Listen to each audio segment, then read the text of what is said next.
शर्त पर मिली सत्ता, शरीयत से आई शामत, मुस्लिम राष्ट्र का मुजाहिरा। पश्चिम बंगाल में उत्तरी दिनाजपुर जिले के चोपड़ा स्थित लक्ष्मीकांतपुर में जो हुआ वो इन दिनों बिंदुओं की व्याख्या है। जी हाँ, ममता बनर्जी की सरकार को मुसलमान एक तरफा वोट करते हैं।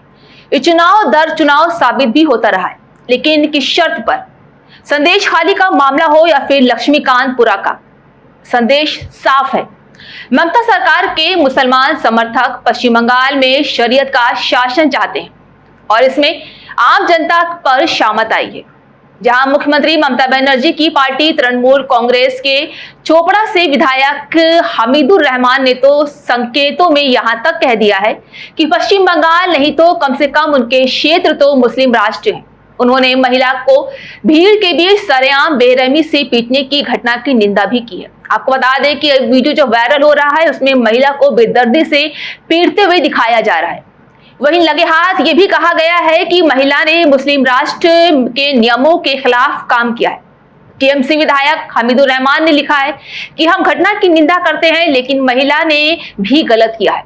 उसने पति, बेटे और बेटे को छोड़कर जानवर बन गई। मुस्लिम राष्ट्र के कुछ नियम कानून है और उसी के तहत न्याय दिलाया जाता है। हालांकि हमें यह भी लगता है कि जो हुआ वो थोड़ा ज्यादा था। अब इस मामले में कानूनी कार्रवाई होगी।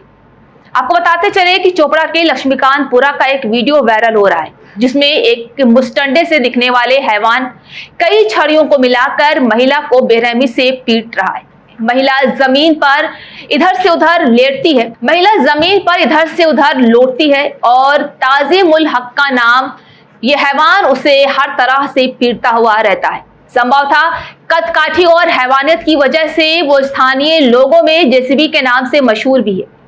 वो महिला को पीटकर पुरुषों के साथ भी वैसा ही क्रूरता वाला व्यवहार करता है। वो काफी खतरनाक शख्सियत वाला इंसान भी है।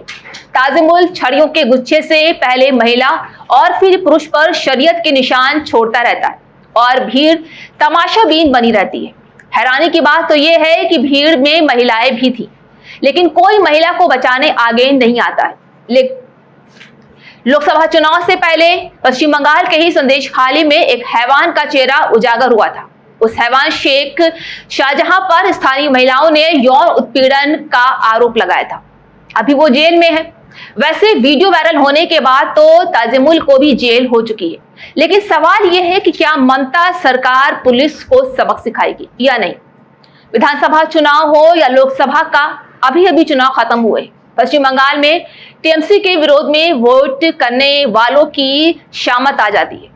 बंगाल में विरोधी मतदाताओं की हत्या, उनकी मां बहन बेटियों के उत्पीड़न की खौफनाक वारदातों की छड़ी लग जाती है और लोग जानमाल और आबरू बचाने के लिए अपना घर बार छोड़कर विस्थापित होने को मजबूर हो जाते हैं। सोचिए, कभी बंगाल को भद्रलोक कहा जाता था, कहने वाले आज भी भद्रलोक ही कहेंगे, लेकिन जमीनी हालात बिल्कुल उल्टी है।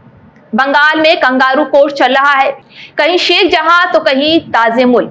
चेहरा कोई भी हो, लेकिन व्यवस्था एक ही है, जो है तालिबानी। हैरत की बात यह है कि चुनिंदा मामलों पर बैनर पोस्टर लेकर खड़ी हो जाने वाली फिल्मी अभिनेत्रियों या अलग अलग दलों की नेता अपराधी के मुसलमान होने का पता चलते ही सबके मुंह सिल जाते हैं।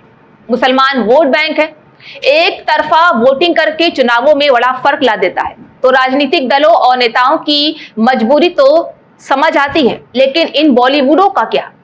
आरोप लगाने वाले कहते हैं कि बॉलीवुड भी मूलतः मुल्लावुड है। इस कारण वहां ऐसा कुछ भी करने की किसी में हिम्मत नहीं होती है जिसमें मुसलमान कौम पर उंगली उठा सके।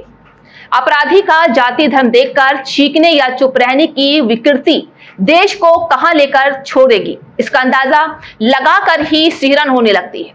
लेकिन किसे पड़ी है भविष्य की? सबको अपनी अपनी पड़ी है, दूसरों के बारे में तो कोई सोचता ही नहीं। सबको आज में जीना है, वो स्वार्थ देखना है। किसी को वोटों का स्वार्थ है, किसी को कैरियर का। इस बीच आम जनता कंगारू कोर्ट में कीड़े मकोड़ों की तरह जीने को विवश है और कीड़े मकोड़े खाने को विवश है। ऐसे में हम तो मुख्यमंत्री ममता बनर्जी से यही अपील करते हैं कि दीदी इन तालिबानी मानसिकता वाले समर्थकों को सबक सिखाई, वरना ये पश्चिम बंगाल को अफगानिस्तान बना डालेंगे और इसमें देर नहीं है। तो ऐसी आज की अहम खबर, ताजा खबरों के अपडेट के लिए जुड़े रहिए हमारे साथ सिटीजन वॉइस पर। हमारे चैनल को लाइक, शेयर और सब्सक्राइब करना ना भूलें।